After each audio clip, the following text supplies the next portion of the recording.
Good morning, everyone. It's Richard from Grafting Dragon Fruits, and it's about 9 a.m. I just woke up not too long ago to check on my pollen, and it looks about ready. So it's dry now. I left it out for overnight. I came and I stuck my finger in there, like so. And I kind of rub it, and it's not really sticking to my finger. You see how it kind of just dusts off? So I know it's dry now. So here are the supplies I'm going to be using to store the pollen.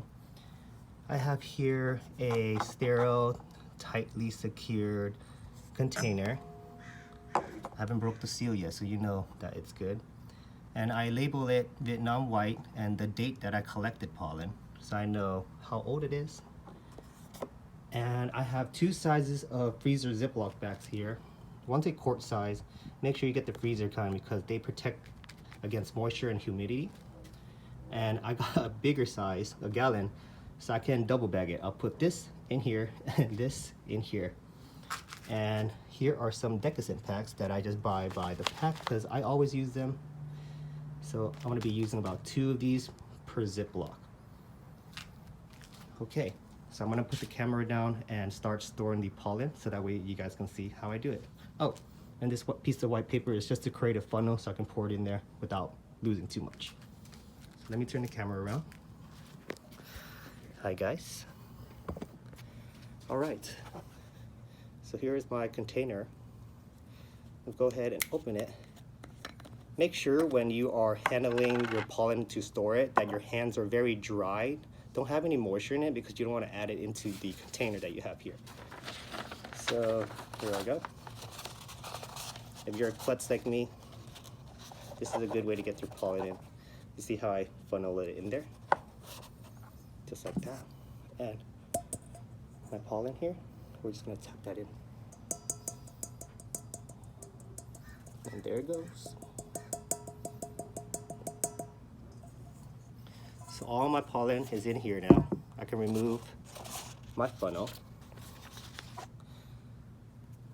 Do you guys see the pollen is in there?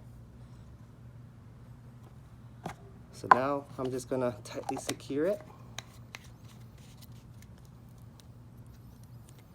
Okay, so now we have stored pollen.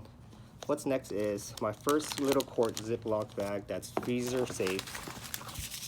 2 decusant packs. So I'm gonna put this in here.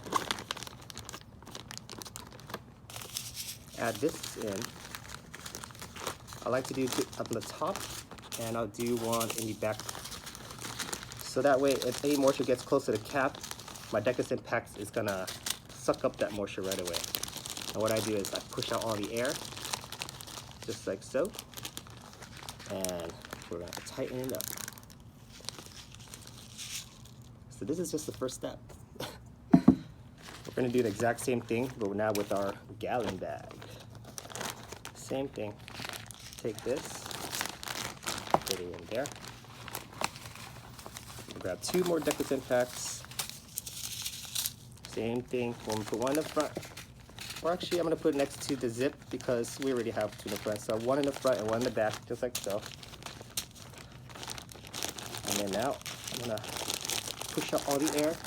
Any moisture that might be stuck in there is now gonna get sucked up by our decusant packs, and we're helping it out by pushing the rest out. Just like so.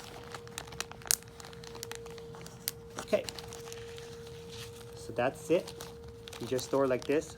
And what I recommend doing before you even put it into the refrigerator is you got to decide what you want to do with it. I have multiple ones, so I already stored some in the fridge. If you store them in the fridge, they last about up to 45 days. If you freeze them, they can last up to a year to 2 years. So this one, I already have some in the refrigerator, so I'm gonna refrigerate this for 2 days in the refrigerator. You don't wanna cool it down too quick because it's just gonna shock the pollen and it might make not all of it viable anymore. So to preserve every single one of them, refrigerate it in the refrigerator first for 2 days. After 2 days, then you can put it into your freezer, and then you can freeze it up to 1 to 2 years. Make sure when you're using it to leave it out, like take it out of the freezer or the fridge and leave it on your kitchen counter and let it warm up to room temperature. Once it's room temperature, you can go ahead and open your container and then use your pollen. If you open it right off the back of taking out the fridge or the freezer, all that heat and condensation is going to get in there, and then it might get a little bit moisture in there, and that's not what you want. So those are the quick tips on how to store your pollen and how to use it when you're ready to use it. So if you guys enjoyed this video, please hit that like button. If you have any questions about how I stored the pollen, go ahead and leave it in the comment section and I'll get back to you guys as soon as I can. And if you guys want to see future dragon fruit videos and all my grafting, go ahead and hit the subscribe button so you guys won't miss a single thing. Thanks guys. Bye now.